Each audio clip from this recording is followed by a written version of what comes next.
The Massacre of the MacDonalds of Eigg, Scotland, 1577. A gruesome fate befell the MacDonalds of Eigg, at the hands of Clan MacLeod. The MacLeods, who belonged to the Western Islands, about the end of the 16th century were a very powerful clan, and had subdued a great part of Harris and Lewis, the largest of the Hebridean islands. On one occasion a boat manned by some young MacLeod males, reached the island of Eigg, populated by the MacDonalds. They were kindly received. But having treated some of the young women of the island with incivility, the MacLeods so exasperated the MacDonalds that they seized them, and having bound them hand and foot placed them in their boat and cast it adrift. Fortunately for the MacLeods their boat was picked up by another manned by their clan. They were taken to Dungevan, in Skye, where the Laird of the MacLeods lived, and in his ears they detailed the insult they had received from the MacDonalds of Eigg. MacLeod was in a great rage when he heard the story, and at once put to sea with his galley and a strong force of men. The MacDonalds, when they became aware that the MacLeods were approaching against them, had no hope that they would be able to give them battle, but they thought they might escape their vengeance by hiding in a cave by the seashore. This cave, which bore the name of Uamba Fhraine, or Cave of Francis, had a small entrance, so small, indeed, that a person had to crawl on hands and knees to be able to enter. It got no wider for a distance of 12 feet in, but then gradually opened out to its full capacity. Its length was 213 feet, its breadth 22, and its height 27. A rill of water fell from the rock above, and almost completely hid the entrance.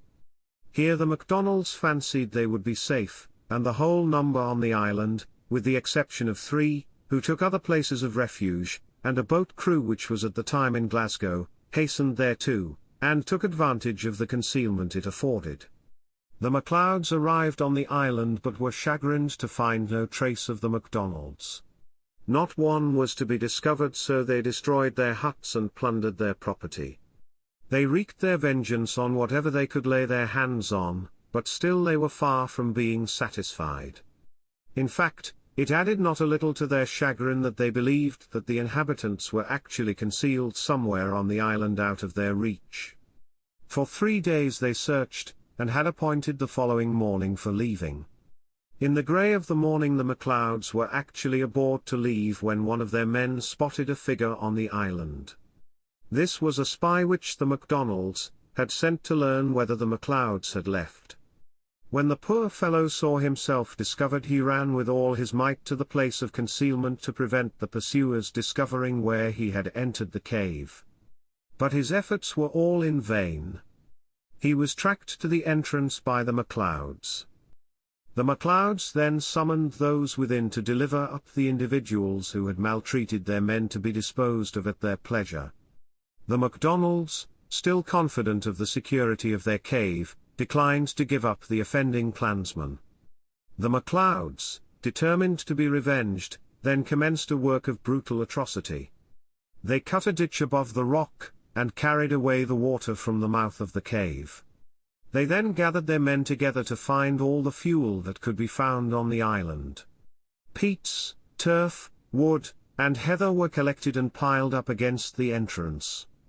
They then lit the pile, and kept up an immense fire for many hours, during which period the smoke penetrated every cranny of the cave, and suffocated every living creature within, killing an estimated 395 members of the clan. In 1578 the MacDonalds of Sleat, in 8 ships, headed to Skye to avenge the murder of their kin. They entered Ardmore Bay and found a number of MacLeods at a church service in Trumpen. They set the church on fire, killing all inside but one. The MacLeods sent their fighting men to confront the MacDonalds.